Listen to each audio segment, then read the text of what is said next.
group, we need to do our proper plan that we can come back from next round. Hi, Skip Durga from Nepal TV.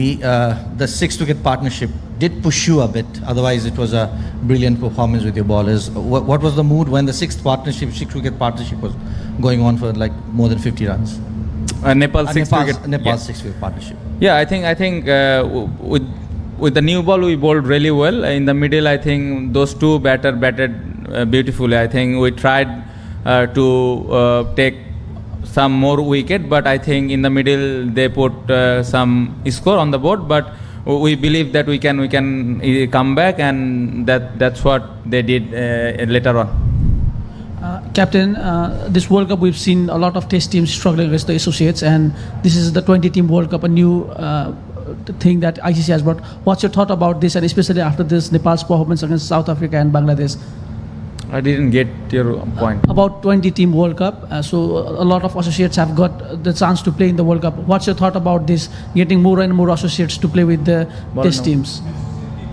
Yeah, I think this time I think all the like Nepal, Scotland, Netherlands, I think everyone played some very good cricket. I think all 20 teams are competitive. Looks like everyone wanted to win here, and that is good for cricket. And last two match Nepal, the way they played looks very good, and I hope they will come back strongly next World Cup.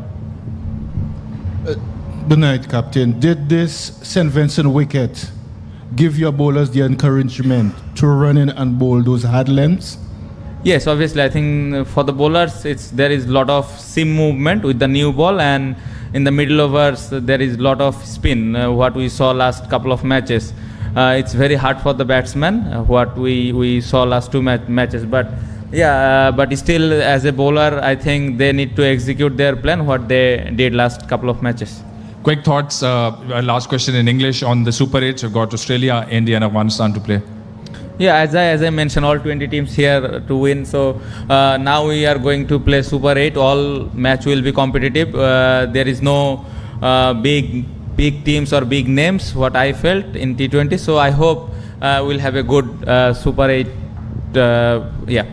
Questions in Bangla now. শান্ত প্রতিটি ম্যাচে দেখা যাচ্ছে ব্যাটসম্যানরা run করতে পারছেন না, বোলাররা অসম্ভব ভালো bowling করে দলকে জেতাচ্ছেন। আজকে তো যে পর্যায়ে টিম চলে গিয়েছিল, হয়তো জানি না আপনাদের সেই ছিল কি না, অনেকে হয়তো বাংলাদেশ জিতবে আশা করেনি। আমার প্রশ্ন হচ্ছে যে আসলে ব্যাটসম্যানদের ব্যর্থতা কতটুকু চলবে, আর বোলাররা কি প্রতিদিনই সম্ভব এরকম ভালো বোলিং করে দলকে জেতানো সুপার 8-এ, যেখানে আমরা ইন্ডিয়া, অস্ট্রেলিয়া এবং আফগানিস্তানের সাথে ম্যাচ খেলবো, বড় টিম? না, এটা তো আসলে সম্ভব না প্রতিদিনই বোলাররা জিতাবে। আমি আশা করি প্রতিদিনই জিতাক, আমি এটাই আশা করব। বাট ব্যাটসম্যানেরও দায়িত্ব আছে, এবং কেন হচ্ছে না এটা সবাই চেষ্টা করছে বের করার, বাট কোনোভাবে হচ্ছে না, এবং এটা অ্যাকসেপ্টেবল না। টু বি ভেরি অনেস্ট, আমার মনে হয় হ্যাঁ এই উইকেটে কত রানের উইকেট ছিল, অবশ্যই 140-50 রান করার মতো উইকেট হয়তো বা ছিল, যেটা আমরা করতে পারিনি। সো অবশ্যই এটা আমাদের জন্য অনেক চিন্তার একটা কারণ। শান্ত, কংগ্রেচুলেশন, সুপার 8-এ উঠছেন আপনি। এই আজকের ম্যাচটা দেখলাম বা এর আগের যে প্রিভিয়াস ম্যাচগুলো দেখছি লো স্কোরিং ম্যাচ, এটা কি শুধু উইকেটের জন্য, নাকি আজকে যেমন বলা যায় দুই টিমের ব্যাটসম্যানদের কোনো দায় আছে এই লো স্কোরিং ম্যাচের জন্য? না, এই পুরো টুর্নামেন্টে যদি দেখি খুব বড় একটা স্কোর হচ্ছে না, কোনো টিমেও এরকম বড় স্কোর হচ্ছে না। সব ম্যাক্সিমাম ম্যাচে এরকম কম রান হচ্ছে, ওইগুলো ডিফেন্ড করছে, আবার জিততেছে। বাট আমি যেটা বললাম যে যেই কম রানটা হচ্ছে, এত কম রানের উইকেট না। আমি যেটা বললাম যে হয়তো 130-140 রানের উইকেট ছিল। সো ওভারঅল যদি বলেন এই টুর্নামেন্টে অনেক ভালো ফ্ল্যাট ট্র্যাক, সেটা আমি বলবো না। শান্ত, প্রথমে ঈদ মোবারক। দেশের সবাই একটা স্বস্তি পেয়েছে সকালে যে আপনারা জিততে পেরেছেন শেষ পর্যন্ত, কিন্তু সুপার 8-এ উঠলেন। এই ব্যাটিংটা সুপার 8-এর জন্য আসলে আপনার জন্য একটা চিন্তার কারণ, আপনার জন্য চিন্তার কারণ কিনা এই আপনাদের যে ব্যাটিংটা এখন আছে? না, অবশ্যই চিন্তার কারণ, এবং এভাবে ব্যাটিং করলে আমার মনে হয় না যে টিমের জন্য ভালো একটা দিক, কারণ স্টার্টটা খুব ইম্পর্টেন্ট। আমরা স্টার্টটাও পাচ্ছি না, শেষের ব্যাটসম্যানরাও এরকমভাবে ফিনিশ করতে পারছে না। সো অবশ্যই চিন্তার কারণ, বাট এখান থেকে আমাদেরকেই বের হয়ে আসতে হবে, এবং কিভাবে বের হইতে হবে এটা নিয়ে অনেক প্ল্যান পরিকল্পনা সবসময়ই হয়, বাট স্টিল এই মিস্টেকটা বারবারই হচ্ছে। বাট যেটা আমি বলতে পারি যে আশা করব যে নেক্সট রাউন্ডে এই মিস্টেকগুলো যত কম করা যায়। শান্ত, ওই ইনিংস ব্রেকে মানে 105 রান করার পর আপনাদের মানে কতটা আত্মবিশ্বাসী মানে নিজের মধ্যে যে এই রানটা ডিফেন্ড করে ফেলবো, আর সেই রানটা ডিফেন্ড করতে গিয়ে তানজিম সাকিব যে বোলিংটা করলো মানে এই ওয়ার্ল্ড কাপে আউটস্ট্যান্ডিং, সে তার ইনক্লুশন নিয়ে কত কথাই হচ্ছিল বিশ্বকাপের আগে, কিন্তু সে যে বোলিংটা করলো 2-3টা ম্যাচ আমরা দেখছি, এই দুইটা বিষয় মানে ইনিংস ব্রেকের পর তানজিম সাকিবের বোলিংটা। না, আমরা যখন আমাদের প্রথম 10-15 ওভার ব্যাটিং হয়ে গেছে তখনই বুঝতেছিলাম যে উইকেটটা ট্রিকি। তারপরে যখন আমরা এই রানটা করেছি, আমরা প্রত্যেকটা প্লেয়ার বিশ্বাস করেছিল যে এই রান ডিফেন্ড করা সম্ভব। সত্যি কথা, জিতে গেছি তাই বলতেছি না, এটা যখন ব্রেকের সময় আমরা যখন সবাই একসাথে প্লেয়াররা কথা বলেছি, সবার মধ্যে ওই বিশ্বাস ছিল যে এই ম্যাচটা আমরা এখান থেকে জিততে পারি। আর ওই কাজটা সহজ করে দিয়েছে বোলাররা। তানজিম সাকিব খুবই ভালো স্টার্ট করছে পাওয়ার প্লেতে 3 ওভার, তারপরে মানে টানা 4 ওভারই দারুণ বল করেছে। মোস্তাফিজের 19 number over maiden wicket. So মানে পুরা বোলিং ইউনিটটা যেভাবে বোলিং করেছে খুবই দারুণ ব্যাপার। এবং আমি ক্রেডিট দিব ফিল্ডাররা যেভাবে বেশ কয়েকটা বাউন্ডারি সেভ করেছে, বিশেষ করে রিশাদ পয়েন্টে বেশ কয়েকটা ক্যাচ নিয়েছে, বেশ কয়েকটা বাউন্ডারি সেভও দিয়েছে। সো ওভারঅল আমার মনে হয় বোলিং এবং ফিল্ডিং দারুণ ছিল এবং সবার মধ্যে বিশ্বাসটা ছিল যে আমরা জিততে পারবো।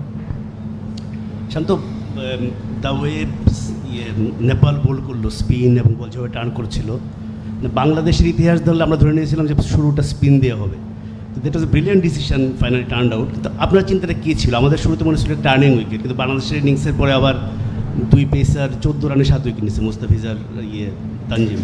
না, আপনাদের আসলে উইকেটটা কীভাবে রিড করছিলেন আপনারা? না, উইকেটে যখন আমরা পেস বলে ওদের যে বোলারটা 2 ওভার না 3 ওভার বল করলো, 2 ওভার মনে হয় নতুন বলে বল করলো, তখনই সিম হচ্ছিল। তো তখন জানতাম যে উইকেটে সিম হবে। আর ওরা ওদের রিস্ট স্পিনার বেশি ছিল স্বাভাবিকভাবে, 2টা রিস্ট স্পিনার, আমাদের তো ফিঙ্গার স্পিনার একটা রিস্ট স্পিনার, সাথে রিয়াদ ভাই আছে। সো আমাদের যখন আমরা প্রথম ওভার দেখেছি বাইরে থেকে, তখনই আমাদের একটা ধারণা ছিল এই উইকেটে সিম হবে। আর আমাদের যে পেস অ্যাটাক আছে, যে কোনো উইকেটে আমরা নতুন বলে কিন্তু উইকেট নিচ্ছি বেশ লাস্ট আমার মনে হয় 1-1.5 বছর ধরে, বেশিই হবে হয়তো। সো ওই বিলিফটা থেকেই আমি স্টার্ট করেছিলাম এবং যেটা ওরা করে দেখাইছে। Last question.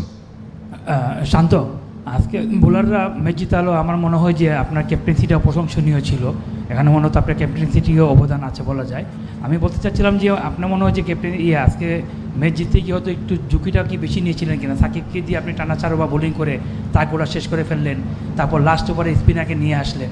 তো এটা কি মনে হচ্ছে যে একটু ঝুঁকিটা কি একটু মানে বেশি নিয়ে ফেলেছিলেন কিনা, নাকি আপনার সিদ্ধান্ত ছিল এরকম? না, আমরা যে রান করেছি এই ধরনের ঝুঁকি নিতেই হতো আমাদের, তাছাড়া আমরা হয়তো খেলাটা এইভাবে জিততে পারতাম না, কারণ আমরা অনেক বেশি রান করি নাই। সো আমার টিমে যে বোলারটা সব থেকে ভালো বল করছে তার কাছ থেকে আমার আশা ছিল যে ও উইকেট নিয়ে দিবে, সাথে ডট বলও করবে। সো এটা পরিকল্পনা অনুযায়ী ছিল এবং যেটা তানজিম সাকিব এবং প্রত্যেকটা বলারই করেছে, শেষে মোস্তাফিজ, তাসকিন, রিশাদ, রিয়াদ ভাই 2টা ওভার। সো সব মিলে আমার মনে হয় দারুণ বোলিং করেছে বোলাররা এবং এ ধরনের ম্যাচে ওদের জন্য খুবই ডিফিকাল্ট, বাট